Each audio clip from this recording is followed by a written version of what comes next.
Hello students, welcome to our YouTube channel commerce with Kanaujia ma'am. तो students, आज का जो हमारा टॉपिक है वो है चैप्टर नंबर 15 डिपॉजिटरी सिस्टम। तो चलिए स्टूडेंट्स पढ़ते हैं डिपॉजिटरी सिस्टम क्या होता है। तो first of all introduction.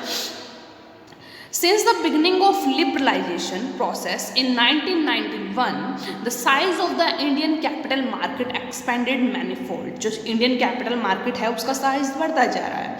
The traditional system of settlement through physical transfer of securities failed to cope up with the requirement of growing capital market and hindered further growth of the market. जो traditional system है जिसके अंदर shares का physical transfer होता है, यानी कि share certificate होता है, उसको एक दूसरे से आगे हम ट्रांसफ़र करते हैं, उससे क्या हो रहा है, फर्दर जो ग्रोथ में थोड़ी सी प्रॉब्लम आ रही है। ठीक है, पहले मतलब ट्रेडिशनल सिस्टम ये होता था कि जो शेयर ट्रांसफ़र होते थे वो 1% to 1% होते थे, यानी कि फिजिकल ट्रांसफ़र होता था शेयर्स का। The physical settlement of mechanisms gave rise to the inefficiencies and risk of bad deliveries, delay in transfer and registration, fake certificates etc.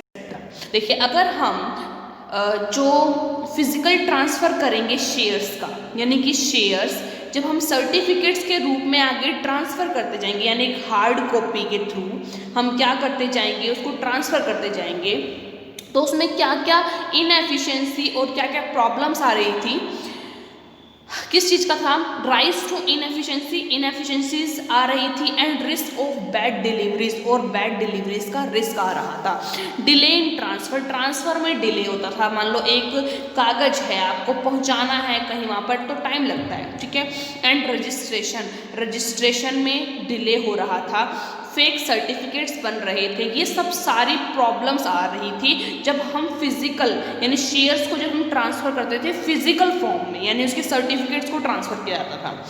The main problem faced by the investors were, देखो इसमें जो main problems थी जो investors ने face करी वो कौन कौन सी थी। फर्स्ट वन इज, एक मिनट, ये देखिए, first one is inordinate delays in transfer of securities. Transfer security की ट्रांसफर में डिले हो रहा था। ठीक है, सेकंड है return of share certificate as bad deliveries on account of forge signatory, mismatch of signatures और fake certificates.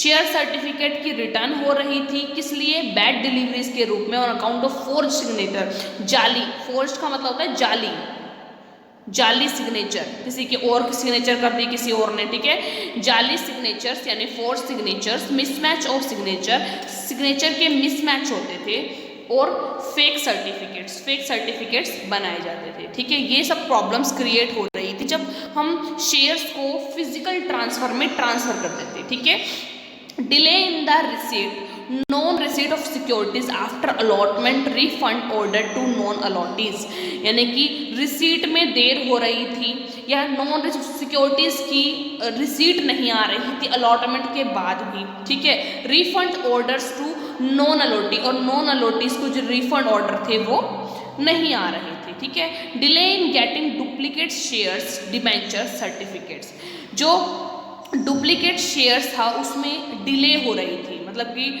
Delay in getting duplicate shares, debenture certificates, share certificate और डिबेंचर सर्टिफिकेट अगर हमें गुम हो गया है और हमने दूसरा बनवाना है डुप्लीकेट, तो उसमें डिले होती थी। ठीक है, तीसरा बोलता है inadequate infrastructure in banking and portal segments to handle a large volume of application and storage of share certificates. Inadequate infrastructures in banking and portal segments की इनएडिक्वेट था इंफ्रास्ट्रक्चर बैंकिंग सेक्टर में और पोर्टल सेगमेंट में to handle large volume of application, और इतने सारी applications आती थी आपके पास शेयर्स के लिए, and storage of share certificate, और आप वो जो शेयर्स इशू करोगे उनके सर्टिफिकेट कहाँ स्टोर करोगे, क्योंकि लार्ज अमाउंट में होते हैं शेयर्स। ठीक है, अब देखिए इस जो भी ये प्रॉब्लम्स हैं इनसे ओवरकम होने के लिए हमने क्या किया, इन सब जो भी प्रॉब्लम्स आ रही थी उन सब से ओवरकम होने के लिए हमने डिपॉजिटरी सिस्टम बनाया। यानी कि सपोज कीजिए, एग्जांपल समझाती हूँ मैं आपको कि पहले क्या होता था, पहले जैसे मान लो मैंने शेयर खरीदे हैं 10,000 शेयर्स, ठीक है, मेरे नाम से शेयर इश्यू हैं, ठीक है, तो मैंने शेयर सर्टिफिकेट बनवा लिया, ठीक है, 10,000 शेयर्स का, ठीक है। और अगर शेयर्स की ट्रांसफ़र करनी है तो मैं ये आगे की नेगोशिएबल इंस्ट्रूमेंट में बनवा लूँगी, शेयर वारंट बनवा लूँगी, कुछ भी है तो आगे ही ट्रांसफ़र कर दूँगी, ठीक है।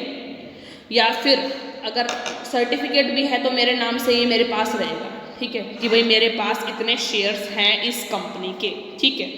लेकिन इसको संभालना कितना मुश्किल है, मैं किसी लॉकर में रखूँगी जाके या कहीं पर भी मेरे सिक्योर सी जगह है वो रखूँगी, ठीक है। लेकिन फिर भी ऐसा होता है, अगर लॉन्ग टर्म के लिए मैंने ये शेयर्स खरीदे हुए हैं तो ऐसा हो सकता है कि ये ख़राब हो जाए, ये पेपर कोई चूहे कुतर जाए, कुछ भी हो सकता है, ठीक है। तो इस चीज़ से बचने के लिए हमने क्या किया, डीमेटेरियलाइजेशन कर दिया शेयर्स का, यानी कि हम अब शेयर्स को क्या करते हैं, डीमेटेरियलाइज फॉर्म में रखते हैं, यानी कि एक क्या कहते हैं मतलब फिजिकल में नहीं होगा उसका ट्रांसफ़र, हम पोर्टल में रखेंगे उसको संभाल के, ठीक है। तो डीमेटेरियलाइजेशन में क्या होता है, बैंक अकाउंट खुलता है, बैंक के थ्रू आपको वो शेयर्स क्या हैं संभाले जाते हैं, उसमें कोई पेपर नहीं मिलेगा आपको, ठीक है, ऐसा सिस्टम। देखो ये देखिए, to overcome the problem of large number of transfer deeds and share certificates, the concept of jumbo transfer deed and jumbo certificate has been introduce. Jumbo transfer deed आया, देखो क्या है, in jumbo transfer deed only one transfer deed is to be executed for a large number of transfer, while a jumbo certificates reflects a large number of certificates. Jumbo में मतलब क्या कर दिया गया, एक सर्टिफिकेट, एक जंबो सर्टिफिकेट में काफ़ी सारे सर्टिफिकेट्स को डाल दिया गया। However, physical dealing in securities had to be completely eliminated to bring the Indian stock market at par with the international markets through scriptless trading, in which transaction in securities take place by electronic book entry method। यानी कि proper तरीके से physical form को ख़त्म करने के लिए electronic book entry method use किया गया, without the physical delivery of securities और movement of cheques for payment. जिसमें क्या होगा, फिजिकल डिलीवरी नहीं होगी, जस्ट हम क्या करेंगे, बुक एंट्री के थ्रू पैसे भेज देंगे, इसको शेयर्स भेज देंगे उसको, ठीक है, ट्रांसफर हो जाएगी हमारा, हमें फिजिकल ट्रांसफर नहीं करना पड़ेगा उसका, ठीक है। आगे देखिए, in fact, one of the major reforms of Indian stock market has been the introduction of the depository system and scriptless trading mechanism since 1996, ठीक है, ये स्टार्ट कर दिया इन्होंने 1996 से स्क्रिप्टलेस ट्रेडिंग और डिपॉजिटरी सिस्टम। अब देखो डिपॉजिटरी सिस्टम होता क्या है, देखिए students, depository system is a system, एक ऐसा सिस्टम है whereby transaction in securities take place by an electronic book entry method, जिसमें सिक्योरिटीज या शेयर्स की जो ट्रांसफर होगी वो किसके थ्रू होगी, टेक प्लेस किसके थ्रू होगी, इलेक्ट्रॉनिक बुक एंट्री मेथड से, without the physical delivery of security, physical delivery नहीं होगी सिक्योरिटीज की, और movement of cheques for payments, cheque भी नहीं इधर से उधर भेजेंगे, आप सीधा इलेक्ट्रॉनिक एंट्री करोगे अगर कोई भी ट्रांसफर या पेमेंट करनी है आपने, ठीक है। New system eliminates paper work, paper work खत्म हो गया प्रॉपर तरीके से, facilitate transparency in transaction of scripts, जो भी ट्रांसपेरेंसी है आपको सामने आमने सब कुछ दिख रहा है, ठीक है। lessens the settlement period and hence contribute to the liquidity of investment in security, जो सेटलमेंट पीरियड है वो लेसन मतलब कम हो गया है, एंड देखो जो नॉर्मल सी बात है, अगर कोई फिजिकल ट्रांसफर होना है तो मैंने आज भेजा है, वो आज रात तक या कल तक पहुंचेगा कोई भी चीज़, लेकिन अगर हमने इलेक्ट्रॉनिक ट्रांसफ़र करनी है तो बस एक जो वो कीबोर्ड से वो एंट्री करी और वहाँ भेज दिया, उनके पास पहुँच जाएगा। तो इससे क्या हो रहा है, लेसन द सेटलमेंट पीरियड कम हो गया, and has contribute to the liquidity of the investment in securities, तो लिक्विडिटी कॉन्ट्रीब्यूट कर रहे हैं हम लिक्विडिटी की ऑफ इन्वेस्टमेंट इन सिक्योरिटीज़ में इन्वेस्टमेंट है वो लिक्विड हो चुकी है, यानी कि हम उसको ईजिली कैश में कन्वर्ट कर सकते हैं। This system is termed as scriptless trading system, इसको हम स्क्रिप्टलेस ट्रेडिंग सिस्टम बोलते हैं। As there is no physical delivery of script, इसमें क्योंकि स्क्रिप्ट की जो है फिजिकल डिलीवरी नहीं होती है। The depository system enables the conversion of physical script into electronic form through a process of dematerialisation of security. किसके थ्रू होता है स्क्रिप्टलेस जो है trading system? Dematerialisation of security के डीमैटेरियलाइजेशन होने से। Depository system also allow the investors to convert his shares from depository modes to physical mode. Depository system ये भी अलाउ करता है इन्वेस्टर्स को कि आप अपने जो शेयर्स हैं उसको डिपॉजिटरी मोड से, यानी कि जो भी आप सारा इलेक्ट्रॉनिक मोड से करवा रहे हो वो डिपॉजिटरी मोड से आप सिंपल वाले में फिजिकल फॉर्म में भी जा सकते हो, उसका मतलब कि सर्टिफिकेट भी ले सकते हो कागज के फॉर्म में, पेपर के फॉर्म में। Physical mode through process of rematerialisation of security. अब देखो एक चीज़ बताती हूँ मैं आपको। या तो देखो मेरे पास मान लो सर्टिफिकेट था, ठीक है, शेयर सर्टिफिकेट था 10,000 शेयर्स का, ठीक है, समझ में आ गया। अब मैंने इसको क्या करा लिया? डीमैटेरियलाइजेशन। क्या करा लिया? डीमैटेरियलाइज करा लिया ये शेयर को। तो किस फॉर्म में हो गई मेरी जो शेयर्स? मेरे शेयर्स हो गए इलेक्ट्रॉनिक फॉर्म में चेंज हो गए, ठीक है, जब मैंने डीमैटेरियलाइजेशन कराया। और अब मैं चाहती हूँ कि ये इलेक्ट्रॉनिक फॉर्म में ना होकर मुझे वापस इसका क्या मिल जाए? वापस इसका सर्टिफिकेट मिल जाए, फिजिकल फॉर्म में ये मेरे हाथ में वापस आ जाए। तो मैं क्या कराऊंगी? रीमैटेरियलाइजेशन, वापस उसको चेंज करवा लूँगी। जो मैं डीमैटेरियलाइजेशन कराया था इलेक्ट्रॉनिक फॉर्म में चेंज करवाया था उसको वापस रीमैटेरियलाइजेशन करवा लूँगी और वापस सर्टिफिकेट में चेंज कर दूँगी, फिजिकल रूप में वो शेयर्स मेरे पास आ जाएंगे। समझ में आया स्टूडेंट्स? ये होता है डीमैटेरियलाइजेशन और रीमैटेरियलाइजेशन, ठीक है। अब देखो करैक्टरिस्टिक्स ऑफ डिपॉजिटरी सिस्टम। देखिए क्या क्या करैक्टरिस्टिक्स हैं डिपॉजिटरी सिस्टम के। First of all, the holders of existing securities have choice of either continuing with existing shares certificate or opt for the depository mode। यानी कि जो भी एग्जिस्टिंग सिक्योरिटीज होल्डर हैं इस टाइम पे उनके पास दोनों ऑप्शन हो सकते हैं। या तो वो अपने शेयर्स को फिजिकल फॉर्म में अपने पास रखें एज अ सर्टिफिकेट के रूप में, या फिर वो उसको डीमैटेरियलाइज करा के इलेक्ट्रॉनिक फॉर्म में डिपॉजिटरी मोड में भी रख सकते हैं। तो ऑप्शन आ गए, ठीक है। दूसरा, issuer of new securities give an option. नई सिक्योरिटी के जो भी इश्यूअर होते हैं वो ऑप्शन देते हैं इन्वेस्टर्स को either to opt for physical delivery of shares certificate और जॉइन द डिपॉजिटरी मोड। तो जो भी नई सिक्योरिटी इशू कर रहा है, जो इश्यूअर है, वो ये जो इन्वेस्टर्स हैं उनको ये चॉइस देता है, ये ऑप्शन देता है कि या तो आप इन्वेस्ट कर लो फिजिकल फॉर्म में, ठीक है, शेयर सर्टिफिकेट आपको दे देंगे, या फिर आप डिपॉजिटरी मोड में इलेक्ट्रॉनिक फॉर्म में शेयर्स खरीद लो, ठीक है। दोनों ऑप्शन हो गए।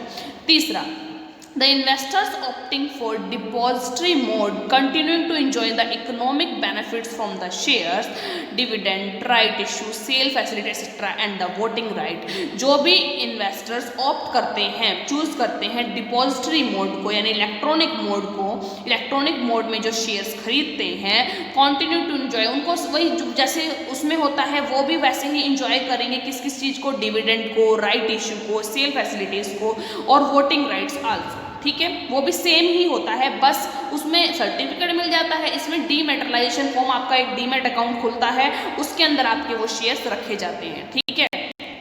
आगे देखिए, fourth, the shares in depositories are fungible, they do not have distinct number और डिस्टिंक्ट आइडेंटिटी। मतलब फंजिबल होते हैं, इकट्ठे माने जाते हैं, उनका कोई मतलब कि डिस्टिंक्ट नंबर नहीं होता, एक ही नंबर होता है, ठीक है।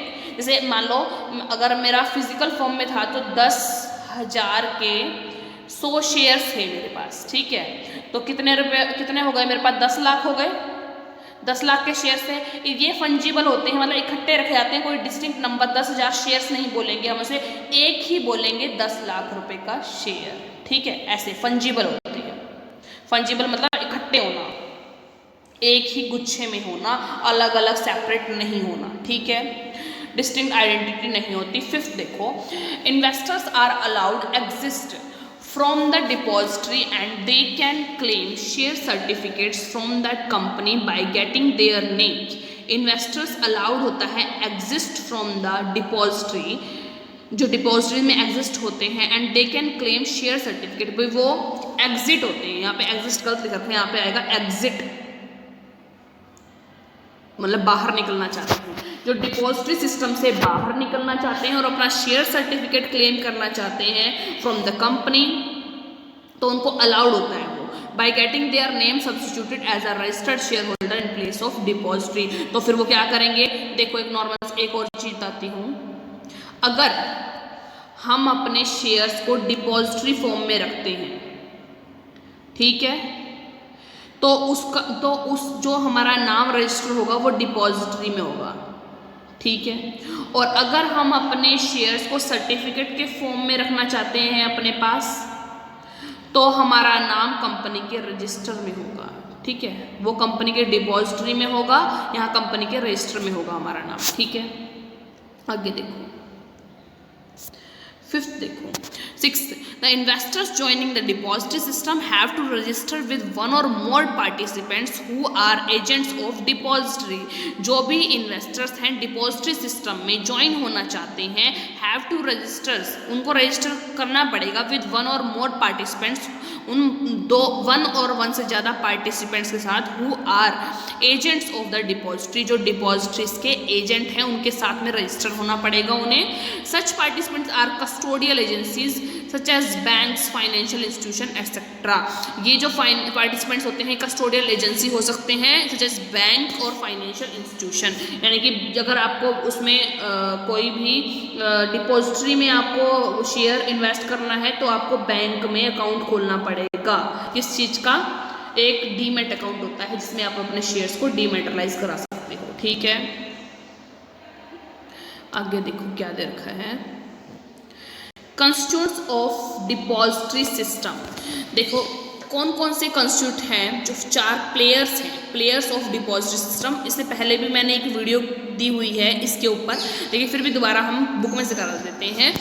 देखो 4 प्लेयर कौन कौन से हैं, ये कंस्टिट्यूट्स ऑफ डिपॉजिटरी सिस्टम कौन से हैं, डिपॉजिटरी पार्टिसिपेंट्स, डीपी बोलते हैं इसको, ठीक है, द बेनिफिशियल ओनर और इशूअर। 4 बंदे होते हैं जो डिपॉजिटरी सिस्टम कंस्टिट्यूट करते हैं। तो देखिए डिपॉजिटरी कौन होता है, जिसके आगे साथ में हमारा, जिसके ऊपर हमारा नाम मेंशन होता है, यानी रजिस्टर होता है एक तरह से, यहाँ पर हमारा नाम रजिस्टर्ड होता है डिपॉजिटरीज के पास।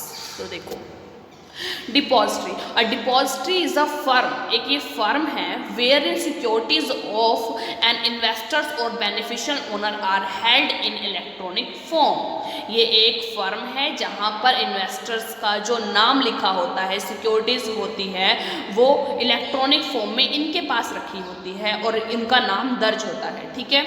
It is just like a bank where investors can deposit and withdraw the security. एक तरह से ये बैंक है जहां इन्वेस्टर अपने सिक्योरिटीज को विदड्रॉ कर सकते हैं और सबमिट करा सकते हैं, डिपॉजिट करा सकते हैं, ठीक है।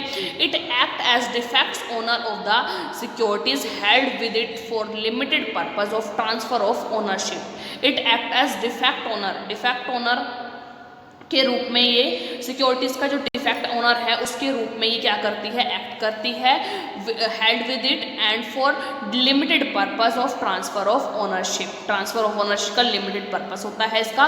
It acts like a custodian for security, ये सिक्योरिटीज के कस्टोडियन के रूप में काम करती है क्योंकि सिक्योरिटी की कस्टडी इन्हीं के पास होती है। At present there are 2 depository in India through which all transactions in dematerialization shares are routed. 2 हमारे इंडिया में 2 डिपॉजिटरीज हैं एट प्रेजेंट में, कौन कौन सी है, NSDL और CDSL, national security depository limited और सेंट्रल डिपॉजिटरी सर्विसेज लिमिटेड, ठीक है, 2 हैं। आगे देखो दूसरा कौन सा है हमारा कंस्टिट्यूट्स या प्लेयर, दूसरा है depository participants, DP। The DPs are service provider to the investors को सर्विस प्रोवाइड करते हैं, एक तरह से एजेंट होते हैं। Depository interface with its investors through them as agents business participants, ठीक है, इसके थ्रू इन्वेस्टर से मिलती हैं जो भी डिपॉजिटरी है। To utilize the service of a depository and investors has to open an account with a DP। देखो अगर आपको डिपॉजिटरी की सर्विस लेनी है, अपने शेयर्स को डीमेटेरियलाइज फॉर्म में रखना है, तो आपको जो इन्वेस्टर्स हैं यानी आप, उसको क्या करना पड़ेगा, उसको डीपी के साथ एक अकाउंट खोलना पड़ेगा, open an account with DP. Presently 9 categories of corporates can be registered with the SEBI as DP। मतलब आज के टाइम में categories of corporates can be registered with SEBI, मतलब जो कॉर्पोरेट सेक्टर्स हैं एज अ डीपी जो वर्क कर रहे हैं वो 9 हैं जो सेबी के साथ रजिस्टर्ड हैं, नेमली PFIs, banks, SFC, foreign banks operating in India, institutions providing financial services promoted by any of the above, clearing corporation, CC of stock exchange, SEBI registered brokers, NBF to act as DP only behalf of itself, and regular and share transfer agent। ये सब क्या है, DP हैं, 9 DPs हैं, 9 corporate DPs हैं जो सेबी के साथ सेबी के ऊपर रजिस्टर्ड है, सेबी की गाइडलाइंस को फॉलो करते हैं। ठीक है, अब देखो फंक्शंस क्या हैं डिपॉजिटरी पार्टिसिपेंट्स के, इम्पॉर्टेंट है ये जो प्लेयर्स ऑफ डिपॉजिटरी सिस्टम। तो फंक्शंस क्या है डिपॉजिटरी पार्टिसिपेंट्स के, the DPs are required to perform certain function as laid down in the rules and bylaw of depository. DP are required to perform, उसको perform करना पड़ता है certain function as laid down the rules and bylaw of depository, जो भी rules और bye laws हैं depository के उसके अकॉर्डिंग, NSDL के according. Account opening and it's administration, वो अकाउंट ओपन करते हैं, उसका एडमिनिस्ट्रेशन करते हैं, उस अकाउंट को चलाते हैं। डीमेटेरियलाइजेशन करते हैं, फिजिकल होल्डिंग मतलब कि फिजिकल शेयर्स को इलेक्ट्रॉनिक फॉर्म में चेंज करते हैं। ये रीमेटेरियलाइजेशन करते हैं यानी कि इलेक्ट्रॉनिक फॉर्म जो है स्टॉक की उसको फिजिकल फॉर्म में चेंज करते हैं। ठीक है, clearing and settlement of trades, settlement करते हैं ट्रेड्स की। Daily report generation of beneficiary account and downloading the name to NSDL, beneficiary account की रिपोर्ट करते हैं रोज, और downloading the name to NSDL, और NSDL के पास वो नेम को डाउनलोड करते हैं। Daily updating of database of all accounts from the NSDL, daily update करते हैं डाटाबेस को। डेली रिकॉन्सिलिएशन करते हैं, रिकॉर्ड एंड बुक कीपिंग करते हैं, ऑडिटिंग करते हैं, system security, grievances handling, disseminating all the latest updated information about the DMAT to all its beneficiary account holder। जो भी लेटेस्ट इन्फॉर्मेशन है वो अकाउंट होल्डर को, इन्वेस्टर्स को वो बताते हैं। New issuer allotment IPO, initial public offering के ऊपर काम करते हैं, जो नई अलॉटमेंट करते हैं उसके regarding. Facilitating pledging of security and so on, pledging security को क्या करते हैं, फैसिलिटेट प्रोवाइड करते हैं, मतलब फैसिलिटी प्रोवाइड करते हैं सिक्योरिटीज़ की प्लेजिंग करने में। ठीक है, ये काम होता है DP का। ठीक है, फंक्शन होते हैं DP के। आगे देखिए द बेनिफिशियल ओनर कौन होता है भाई, beneficial owner is known as an investor, यानी जिसको बेनिफिट मिल रहा है किसका, डिपॉजिटरी सिस्टम का, और ओनर यानी जिसके शेयर्स हैं जो उसके अंदर इन्वेस्ट कर रहा है। As an investor who is the real owner of the security, जो सिक्योरिटी का रियल ओनर है, which has been lodged with the depository, जो डिपॉजिटरी के पास में रखा हुआ है, लॉन्च किया हुआ, हमने रखा हुआ है, अपने संभाल के रखने के लिए दिया हुआ है। He is the person whose name is recorded with depository, ये वो पर्सन है जिसका नेम डिपॉजिटरी के पास सबमिट होगा। जैसे कि अगर इलेक्ट्रॉनिक फॉर्म में उसने अपने शेयर में इन्वेस्ट किया हुआ है तो डिपॉजिटरी के पास उसका नेम सबमिट होगा, और अगर फिजिकल फॉर्म में अगर उसने क्या किया हुआ है, फिजिकल फॉर्म में उसने अपने शेयर्स खरीदे हुए हैं तो कंपनी के रजिस्टर में उसका नाम सबमिट होगा, और यहाँ पर डिपॉजिटरी के पास उसका नाम सबमिट होगा। And has all the rights and liability attach with security held by them, उसके पास और उसके पास सारे राइट्स होंगे, सारी लाइबिलिटीज़ भी उसकी होंगी, जो कि उसकी जो भी उसने इन्वेस्टमेंट की है शेयर्स के अंदर, उससे जो भी राइट्स बनते हैं, उसके डिविडेंड बनता है, कोई भी और भी प्रॉफिट में अगर उसका शेयर है, अगर वो पार्टिसिपेंट अगर उसने शेयर्स वगैरह खरीद रखे हैं तो जो भी उसका प्रॉफिट है वो उसको मिलेगा, जो भी उसकी लाइबिलिटीज़ है वो उसको पे करनी पड़ेगी। ठीक है, आगे देखो इश्यूअर कौन होता है, the issuer is an issuing company which issues the security for trading purpose. Issuer वो होगा जो सिक्योरिटीज को इशू करता है ट्रेडिंग पर्पस के लिए, कोई भी कंपनी हो सकती है। The issuing company has to maintain a register for registering the name of depository as well as beneficial owner of the security. जो इशूइंग कंपनी है वो एक रजिस्टर मेंटेन करते हैं जिसमें उनकी जो भी डिपॉजिटरी है उनका नाम लिखा होता है, as well as beneficial owner of the security, और बेनिफिशियल ओनर जो भी इन्वेस्टर्स होते हैं उनका भी नाम लिखा होता है उनके जो बुक के अंदर, रजिस्टर के अंदर। ठीक है स्टूडेंट्स, तो आई होप स्टूडेंट आज का जो टॉपिक था जिसमें हमने पढ़ा कि कौन कौन सी डिफिकल्टीज होती थी जब हम फिजिकल फॉर्म में शेयर्स को रखते थे, और क्या क्या एडवांटेज हो गई हैं जब से हमने शेयर्स को फिजिकल फॉर्म में ना रखकर डिपॉजिटरी मोड में रखना शुरू कर दिया, इलेक्ट्रॉनिक फॉर्म में रखना शुरू किया, और डिपॉजिटरी सिस्टम होता क्या है ये पढ़ा।